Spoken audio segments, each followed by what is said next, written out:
Honey, I blew up the business. Welcome to the podcast. Oh, I'm really excited about this because we've got Alex Myers on the line. Alex, great to see you. Nice to see you, mate. Good to be here.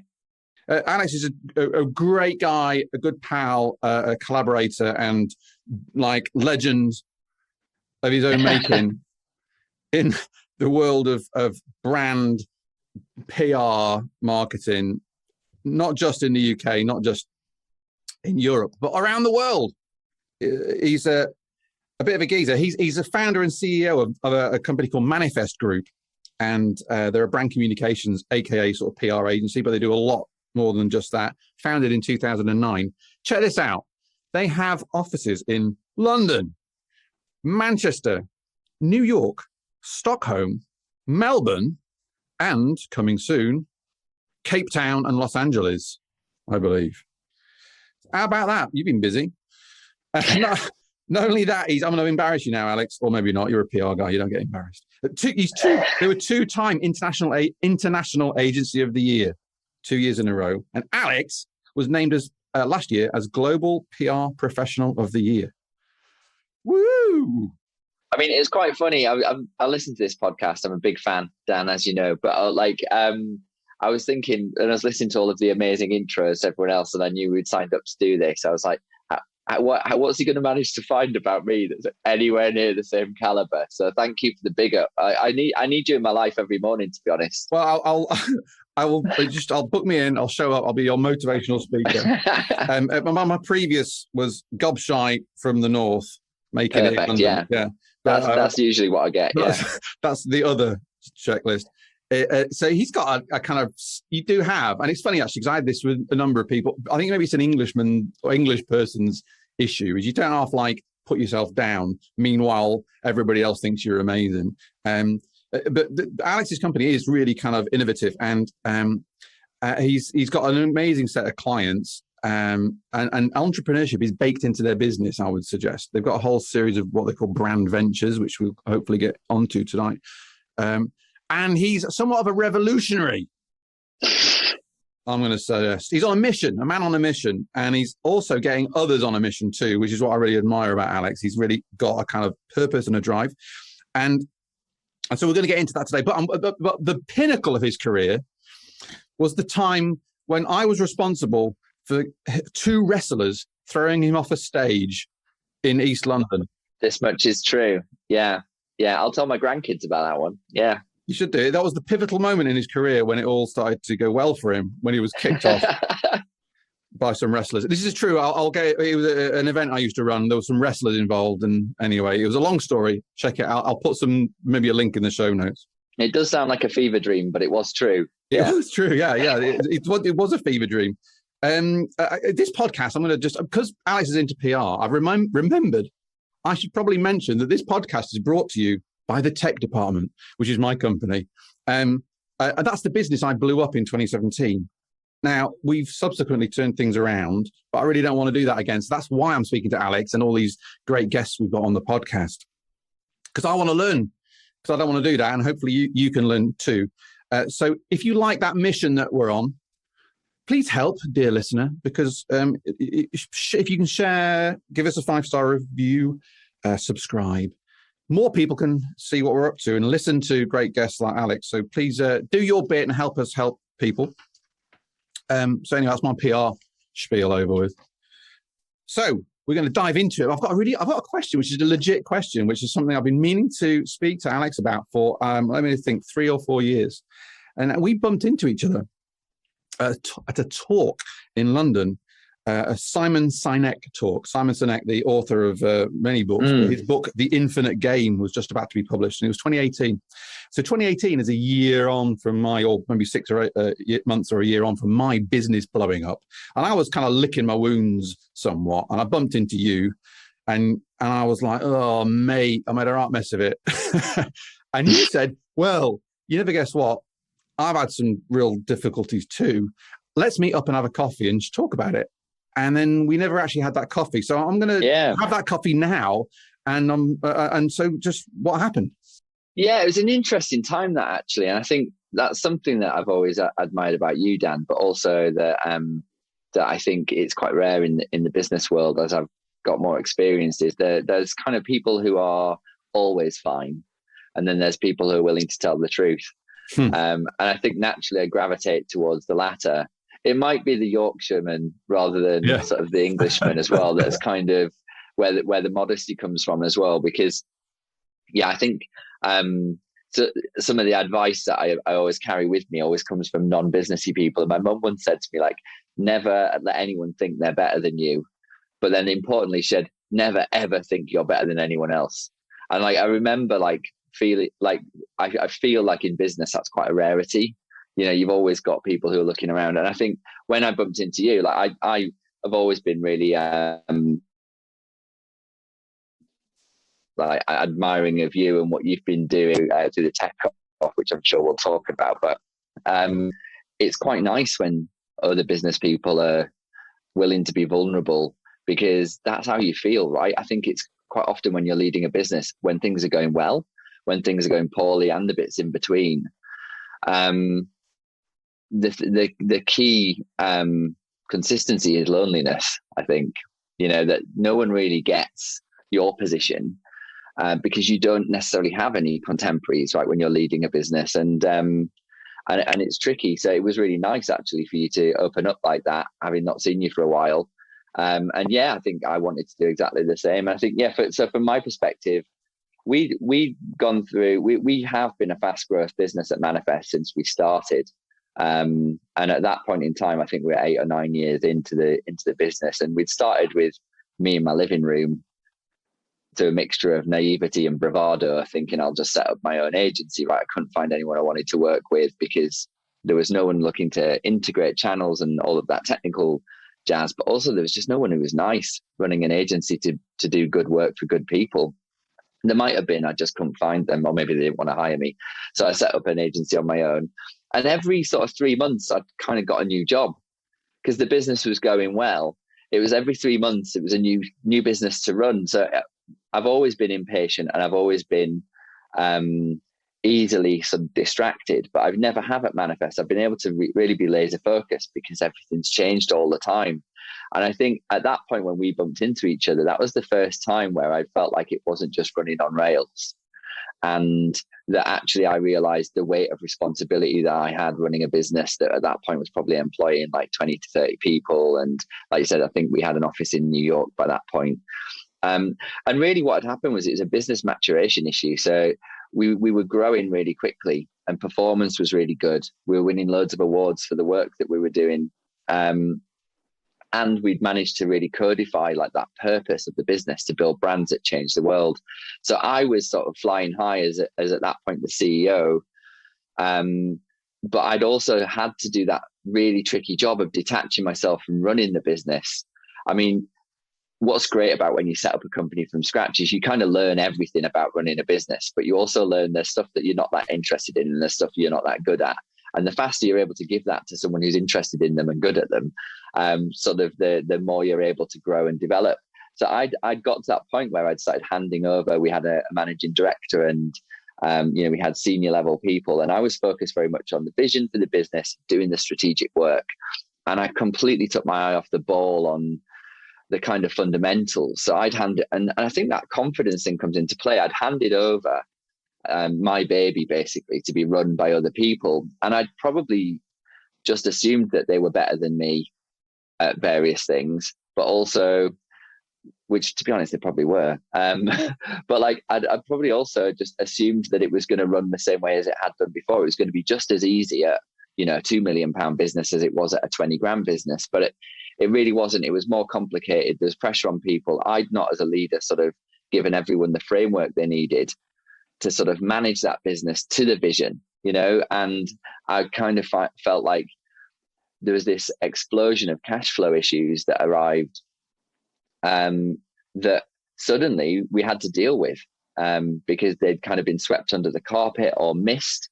I'm not suggesting it was intentional, but like basically there was, what I learned was you can be performing really well as a business across all of the key metrics, right? We were profitable on a spreadsheet, but the cash wasn't working. right? And no one had addressed it because no one had kind of had the experience of that little explosion happening within any business. Everyone was a young leader in the business. Everyone was learning the ropes as they went.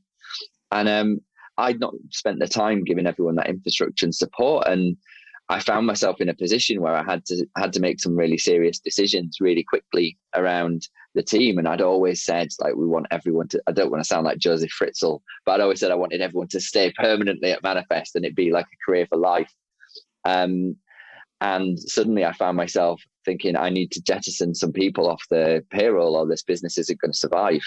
And that is something I felt really difficult owning up to. And it was a really tough decision when you build a business of mates first. And I ended up having to let go of some people who were the best friends I had, really, I think, at that point in my life, and still have never spoken to them since. And yeah, it was a real tough emotional toil, really, that I think people don't necessarily connect to business, because I think everyone thinks that if you're running a business, you're kind of able to detach the emotion from the practicality. And every business goes through this. I'm told it's growing pains. And, I can see you're nodding along empathetically because you've seen it happen across every other business, but you still start a business thinking it's not going to happen to you. Yeah. Yeah. And like I said, naivety and bravado, right? And it happened to me. And I was affected by that quite significantly personally, much more than I've ever been stressed about work. The personal relationships were something I was always able to maintain whenever work became tough, or, that was what I was able to lean on. So for me at that point, I think I was having a bit of a personal quandary, right? That actually, can I walk through these emotional walls as much as through the practical ones? I knew I could get over anything business wise, and also that it's just work. Doesn't matter, right? At the end of the day, I've got quite a healthy perspective on that stuff, but people, that for me was really important, and I found it really, really difficult. But we sailed through it in a way. Like, we made the right decisions, we made them fast enough, and we made them big and bold enough, which they had to be. And at that point in time, when I saw you, we kind of came out the back end, and things were flying commercially, and then the cash was catching up, and we brought in a finance director, and it was all flying. But I still felt on the floor. And for you to sort of open up to me, then it was like, that's what you need when you're in that position, and it is emotionally lonely. It's like, I just needed to say, yeah, mate, I feel you. I needed you to know that I wasn't okay, because that's important for you, and you're not feeling that way. We all need that in life, right? Yeah, it was tough. Yeah, and just to interject there, 100%. I was really feeling like I'd gone through a similar process of making redundancies and the year before, and the cash flow drama and loads of like real issues, and I was feeling very low when I saw you. So you're, and again, like I guess we all do, I was looking at the PR message of Manifest and Alex and going, oh, Alex has got his business all sorted. You kind of just think that, you see Alex, oh, here's Alex, his business is great. I'm a doofus. Like, that's the sort of microsecond, thing that you project on other people. So actually that was a connection. It was a kind of form of mild therapy. Like, yeah. Hey, we're in this together kind of thing, and we're swimming in the same ocean. And it was so just to say to you, I found that as not say reassuring is the wrong word, but like, it was like balm for my heart, right? It was like, yeah, okay, well, if Alex is had some challenges, maybe I'm not such a complete doofus. Maybe it's just the way thing is, like, and to your point there is you're right. I would suggest I'm quite naive and bravado as often about what I expect, and you don't necessarily think it's going to happen to you, but the way it does. And it's, you're right, the emotional toil, you said emotional toll, the emotional toil, that for me is also where my energy drains like a battery. It's just drained right out. Is like, again, when it's practical stuff, sure, it's stressful maybe, but when it's about people and how you interface with that, and the obligation you feel, particularly if you have a deep relationship with them, that's really the toughest thing I find. Yeah, I mean, I remember I was chatting to, there's an amazing character in Sweden who I'm lucky enough to have met, called Hans Hassler. And I was at a sort of business workshop with him. He ran a company called Plantagon, which is vertical farming. And he was talking about, he used to run a marketing agency. It always turns into kind of therapy sessions in Sweden for some reason. And Hans was saying, I ended up having to scrap the agency because I was running through walls. I felt I was walking through walls every day. And I said, mate, I feel like I'm running through walls every hour. And I kind of joked it off, laughed it off like you do when you're from the north as well. And Hans just kind of looked at me seriously and just went, the walls get thicker. And I was like, right, okay. And it was obvious that he was trying to help. And I think it's a good example where, as a business person, you get completely thick-skinned to running through those walls, that actually there's loads of emotional toil that you do go through that other people might find emotional, but you get used to it being objective and distancing yourself from it because it's part of running a business.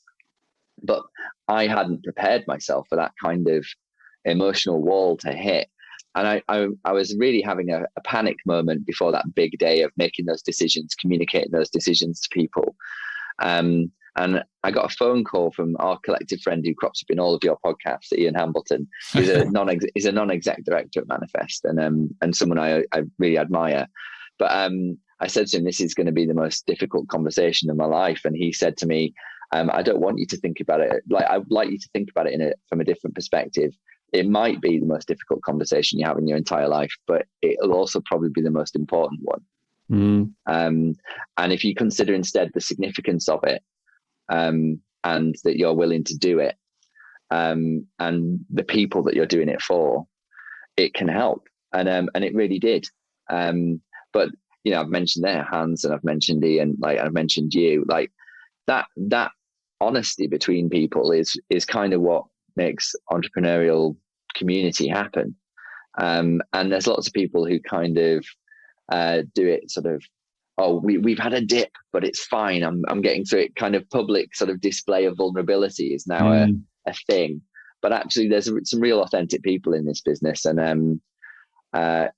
but yeah, also I think considering it, because it was so emotional, it was such a big thick wall that I had to run through. It probably also for the business wasn't as big as I was perceiving it to be at the time. It probably was natural growing pains. It was something that needed to happen. I mean, certainly what's happened since is what everyone told me it would be, that we're getting everything right. You saw from the outside, not lies or astroturfing. Everything was flying from what people care about. It was under the hood.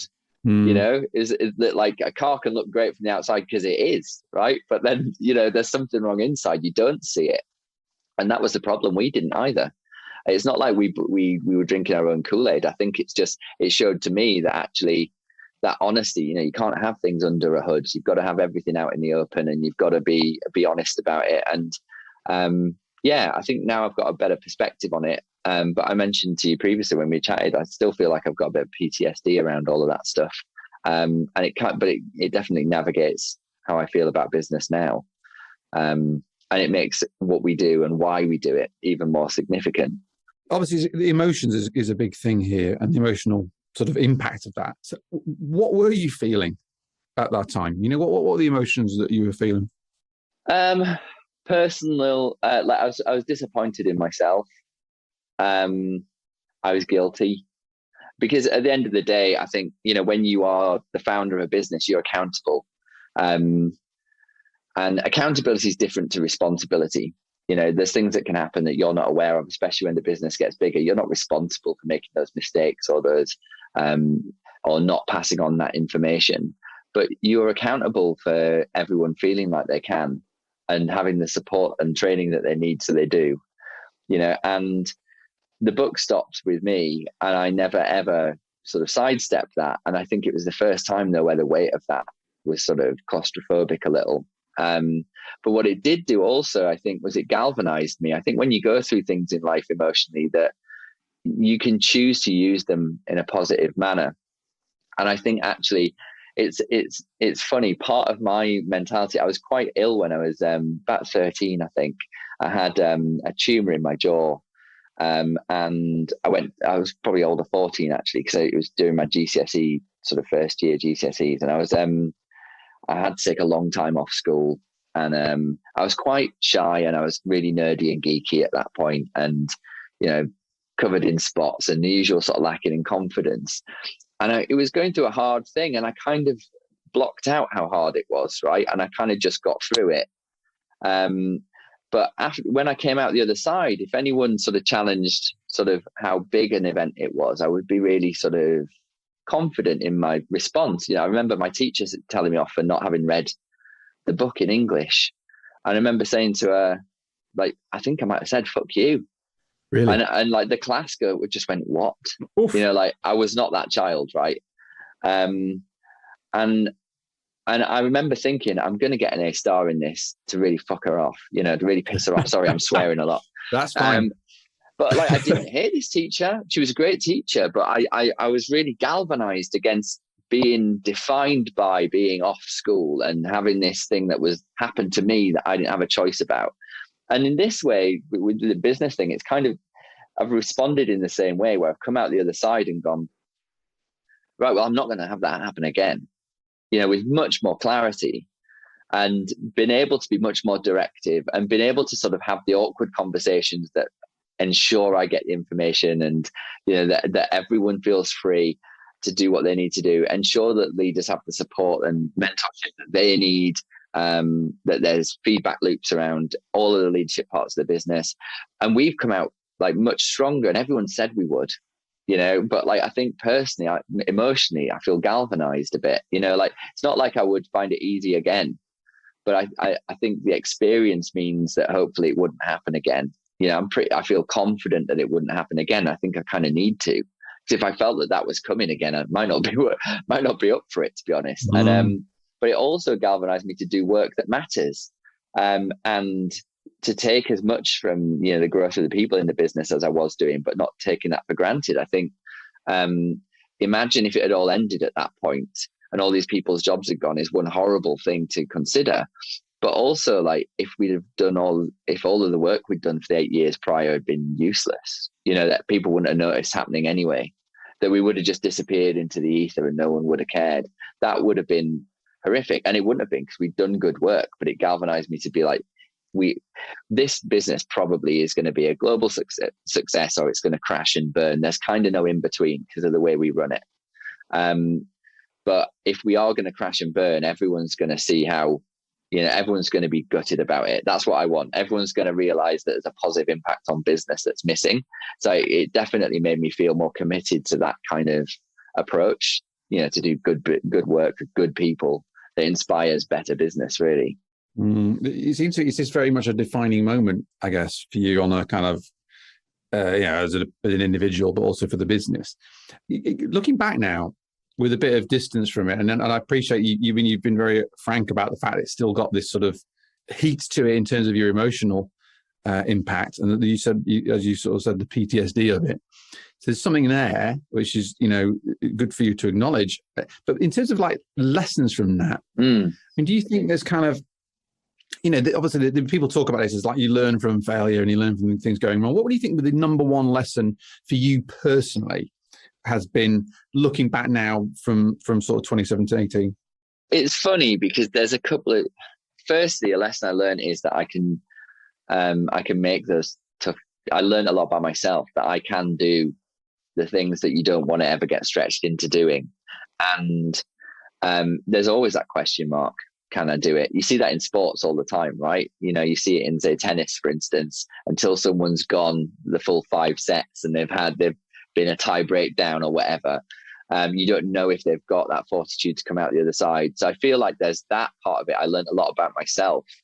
But also, I think importantly, I learned that I had to ask myself the question, do you want to be this emotionally bound to the business that you're running? Was a real pivotal question I was asking myself, because at that point I really didn't want to be. But I do, and I'm willing to take what comes with it, because actually this is my career. This is my, the work for me isn't a place you go, it's something you produce. And it's a collective legacy of these amazing bunch of misfits at Manifest, that my job is to protect and curate. And I discovered about myself that I'm willing to maintain that connection and to stand up for it. And I think all of the risks that people point out around running a business that is built with a real heart first before head, all of those risks, don't work with your friends, all of the things that people have said, don't do this, don't do that. I had all the consequences that they talked about, and it's still worth it. And I think that was something I learned.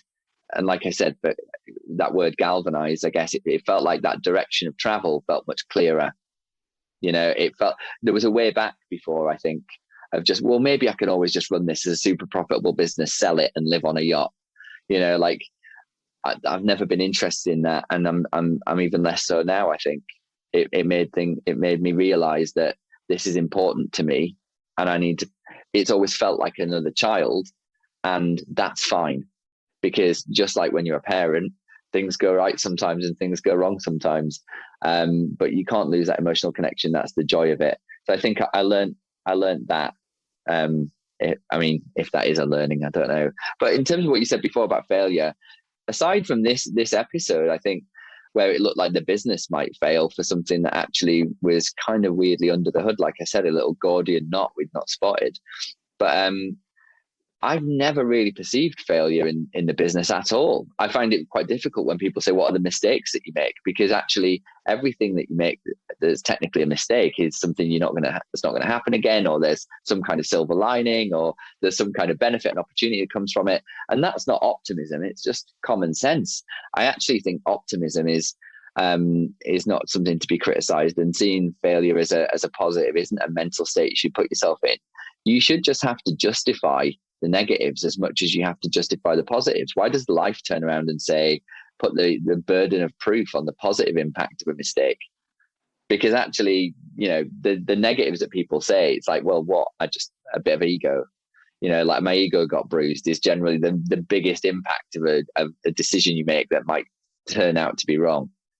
If you think that that's going to hold you back, then you're probably not the right person to be running a company, I think. Yeah, there's definitely a relationship between kind of the conviction that kind of drives you through, and then your ability to ride those bumps and scrapes and what have you. And I think what's interesting here is when those bumps and scrapes could become terminal to the business is when it becomes a super clarifying moment, and which I can 100% relate to, by the way. It's like suddenly you're running out of road really, really quickly, and it's like, oh right, yeah, the kind of, for me, there was a number of straws in the wind for me in the run up to our meltdown, that had I been more connected to the under the hood bit, I kind of knew, but I thought I don't want to get my hands dirty. Yeah, because ego probably, and I'm in this role and I've delegated it, and it was a kind of almost kind of just half looking the other way, and then that became so serious so quickly that it was like, this is just like a kind of the rock against which I've got to sharpen my sword, otherwise, or like break it. You know what I mean? I've got to like really go to that next level. So it's interesting. You saw this sort of heat in this furnace that really forged you to lean into the business you'd already created. Yeah, I think lean in is a good description, and I think also one thing that you immediately start doing is going, oh, everything is actually shit. And it's all, castles made of sand. But actually, it wasn't. I was able to come out the other side with some perspective on the work was great. The people were great. We had great clients. We were profitable. So all of the stuff that I thought all of that was good. It was all good. The stuff you're saying from the outside that you saw, it was all running perfectly well. But it shows that one small cog in a machine can bring the whole machine down.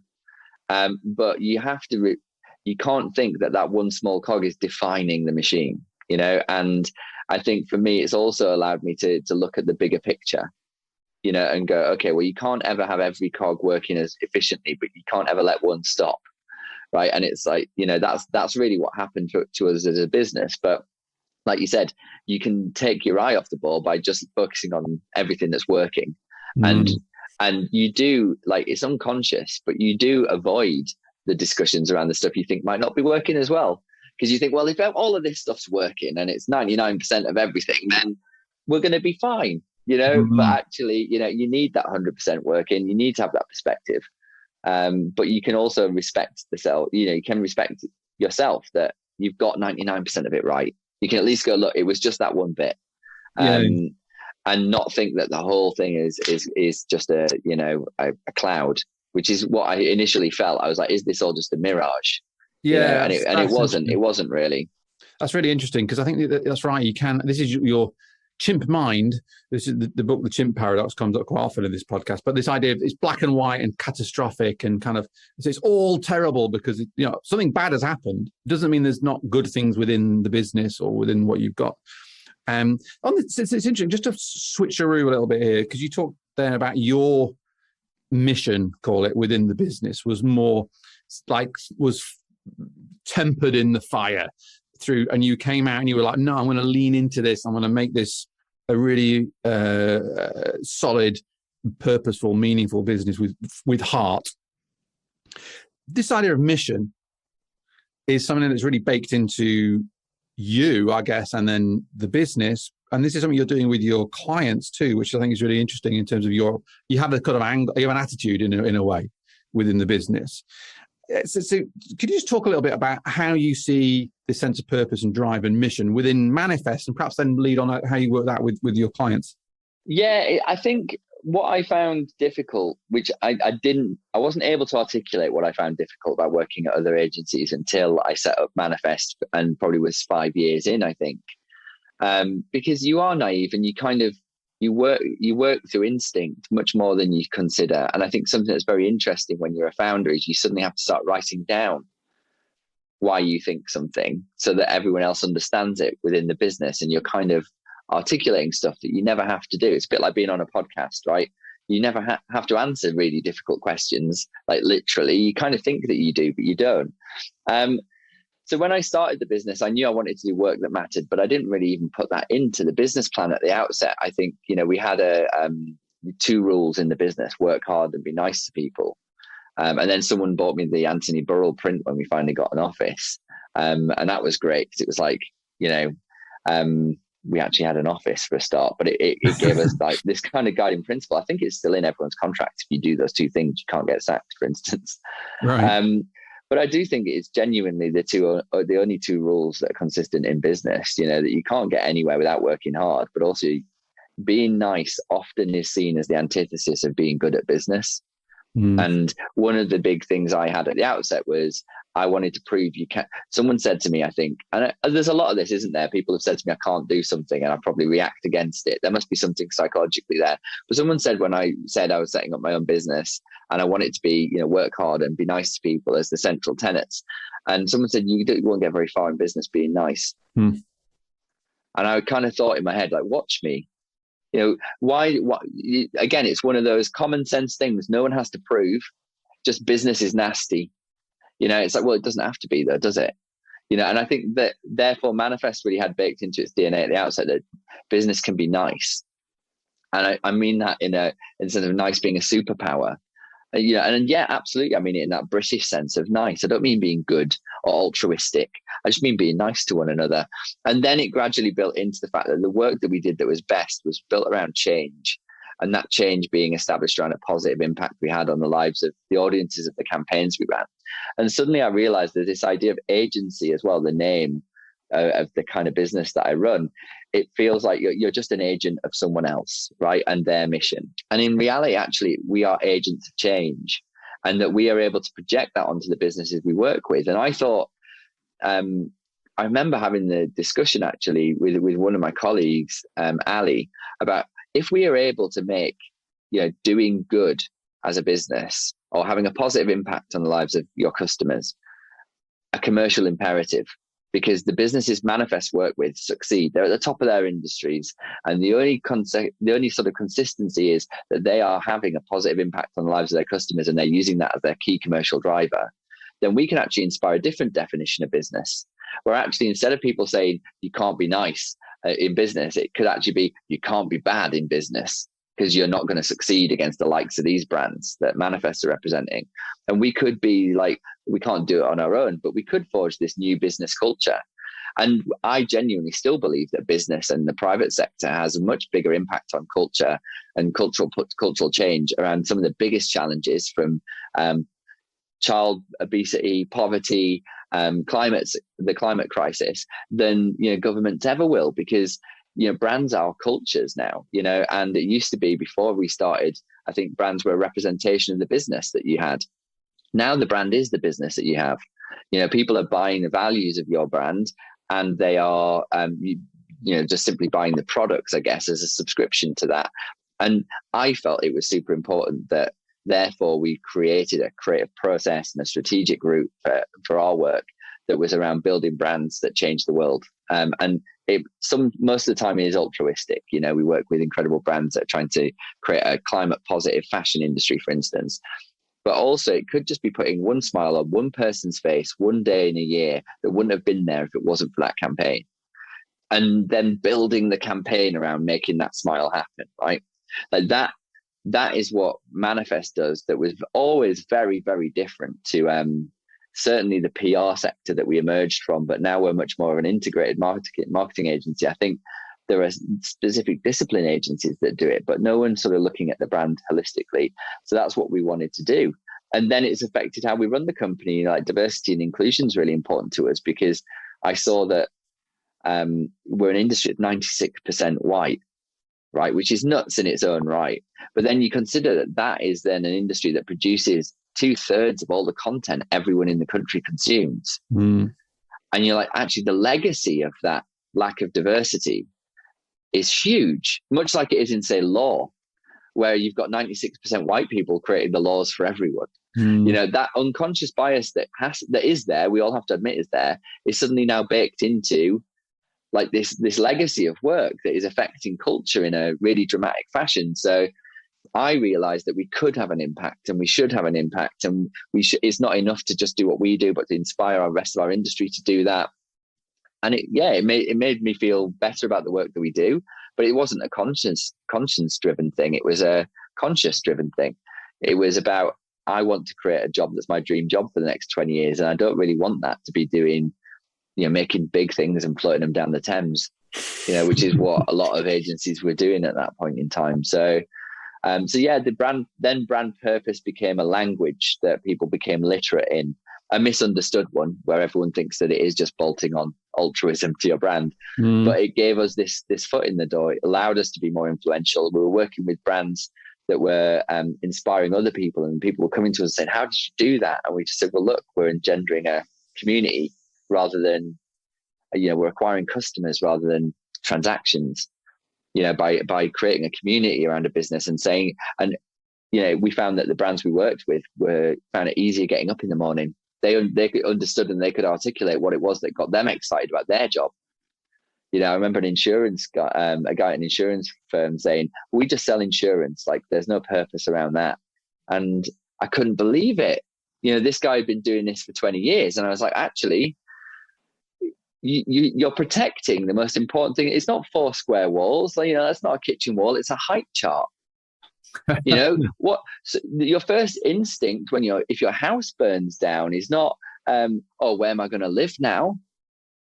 It's like, where's the photos? It's the who's going to pick me up off the ground emotionally? Like, insurance is one of the best examples of what could be a purpose-driven industry that's instead run like a spreadsheet. And like, that's what I mean, that you can awaken these brands and make them appreciate their positive impact on the world. And a lot of the time, I think it's a very British thing, like you said before.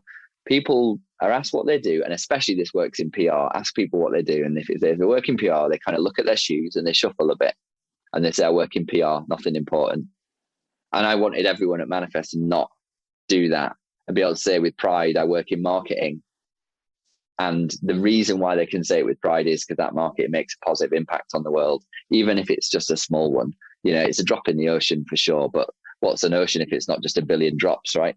There you go. And I think there's something in this, because I've had a similar sort of transformation of my mind through my experience, where I'm like, yeah, if I can kind of be good to my team, and yeah, I've got a responsibility as the entrepreneur to keep it protected if there's bumps and scrapes, but I can be good to people, be nice to them. And also, if I can kind of impact my customers to help them get what they want and be better, then have the time and the headspace to be better entrepreneurs and to help grow their businesses, that's kind of cool. It's like a helping people thing. But to your point, it's just like a humble thing. Like if you can make someone smile, lift their day, a little bit of joy, a moment of joy. That's the kind of beautiful thing to be able to do. And as an entrepreneur, you have that within your gift, because you don't need to, like you say, boil the ocean to make a contribution to society or life or culture. A culture, not the culture, perhaps, as Seth Godin would say, is that in your little bit of the world, your little bit of your company, for example, is a culture, a subculture of a subculture, which you can impact as an entrepreneur. And so I think what you're saying is really great. And as you're talking, it reminds me of a concept of mojo. Yeah, in the book Small Giants, which I don't know if you've read, but it's about people who are building a company of value, not a company to sell. He talks about the concept of mojo. And like some companies are on it, like you guys are, and I would like to think we are. We have a sort of vibe. There's a sort of magical spirit there, mojo. And he says, what you lose mojo through negligence. Yeah. And I think for me, 100%, I neglected my business and I lost my mojo. I had to go and find it again. And in essence, that sort of spirit, the mission, I think is something in that. I think, and I think it resonates with what you're saying. Yeah, definitely. I do feel that there's that sense of, I don't like the word mojo because it just makes me think, firstly, when you're from Yorkshire, it's like mojo. It's not necessarily what everyone wants to hear. But I think there is definitely an essence there, and culture is the right thing. I've never really felt I'm building a company. I have felt like we're building a culture. And I think people have asked me how we've done it. And that's often quite difficult because they've asked me how I've done it. It's like, I've not done it. You can't create a culture as an individual. You have to collect a culture almost, and you have to kind of try and be magnetic to the right personalities and to the right people. But you've also got to allow them to add to it. I mean, Julian, who's one of our longest standing members of the team, Julian Abubo, like he has a great phrase that when we're recruiting, he's looking for what people can bring that's different to us. And I think a lot of the time people are recruiting people who are the same as us, right? They're trying to say, okay, are they a manifest kind of person? That's not the right thing to do, to sort of draw up a description of the kind of culture we are. Do you fit it? If you don't, you're excluded. It's kind of, do you not fit in? That means you can make the circle bigger, and I mentioned it before, it kind of feels like we've got this group of misfits that have never felt at home anywhere before, but feel at home at Manifest. But we've also become comfortable with, we're probably not at home for everyone. There are some people who are a bit more mercenary about their career, and they want to separate work and life, which I don't mean that you should have to not see a separation there. But for me, work-life balance is a misnomer, because you're seeing work and life as these contradictory poles. And in reality, you should look for work that enriches your life. And vice versa, you should bring your life into your work and feel the freedom to do so. And that's more of a work-life blend, but people seeing work as workload, and that everything you do at work is in negation to life. Like that, some people just have that mindset, and that's kind of fine. I think that's it. My job here isn't to try and isn't to go on some cavalier crusade, and convince everyone to think about business and culture the way I do. But it is to try and be magnetic to the people that do, and be fine with it when they don't. I think that's something that I had to learn over time. You kind of think, as a human being, you just want everyone to like you, right? And it's kind of the same as a business. You feel like you're building this human. And if someone doesn't like working there, or doesn't want to work there, or thinks that they want to work with someone else instead as a client, for instance, you take it personally. But actually, it's cool. It's the way of the world. The reason there's not one homogenous culture is people are different. That's very wise, and something to. A couple of things in there, and we're just heading towards the end of the podcast. But the two things I want to sort of refocus us on is Alex building his 20-year dream job. Right, that's a beautiful thing. Is because looking for work that enriches your life. So it means something in your heart as well as your bank balance or your head. That's really great. And I think this idea of kind of, in fact, that's the thing I want to focus on. I think that's just beautiful. And all this kind of purpose and mission sort of channels into that. And I think that's very inspiring, actually, and something that we can all, I guess, learn from and may happen as entrepreneurs. So we're edging towards the end. Alex, I'm going to give you 60 seconds to tell me, what advice should entrepreneurs ignore? Oh, good question. I mean, I would say there's a lot of it.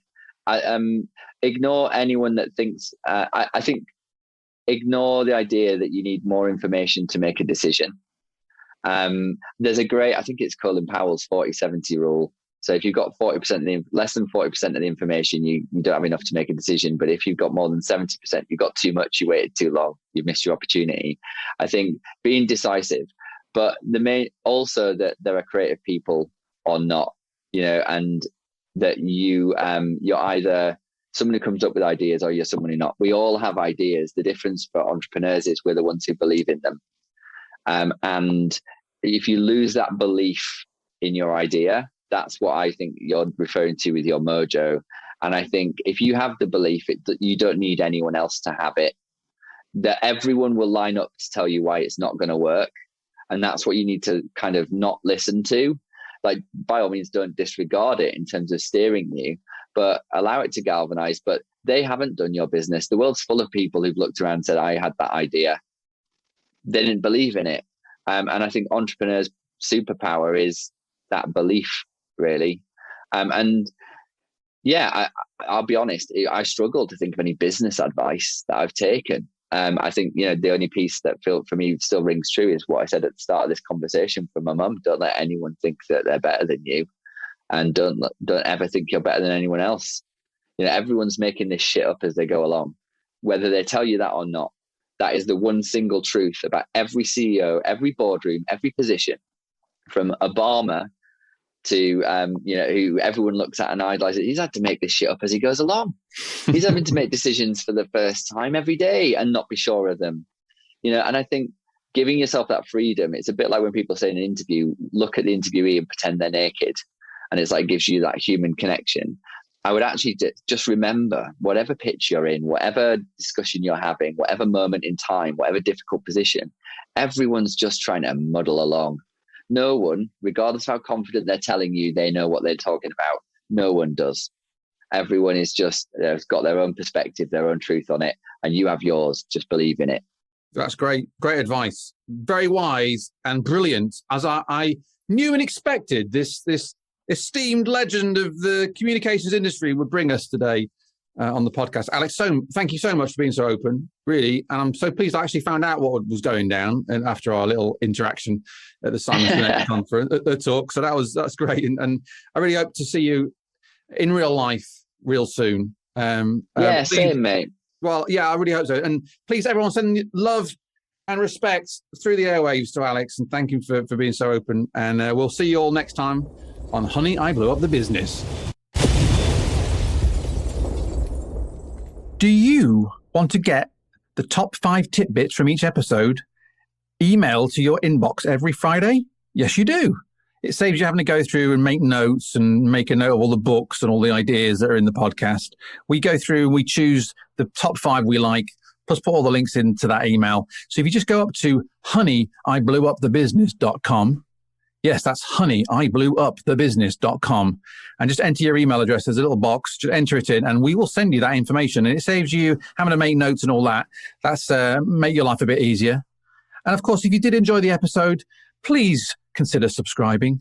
We are trying to help people through this. So the more people that subscribe, review, rate on Apple, Google Podcasts, Spotify, the more people will see it and the more we can help. So help us help other people, other entrepreneurs like you. And before I go, I've got to say big up to my company, the tech department, the company we blew up and put back together again. They're generously supporting me on this mission through the podcast. So if you guys want to have a look at a company that can really help you improve your technology, make it better so your business gets better too, boosting your sales and your profit and a bit more sanity in your life, a little less stress, then head up to thetechdept.com, the tech department. My company, give us a look. On behalf of all of us here, thank you for listening, and I'll see you next time.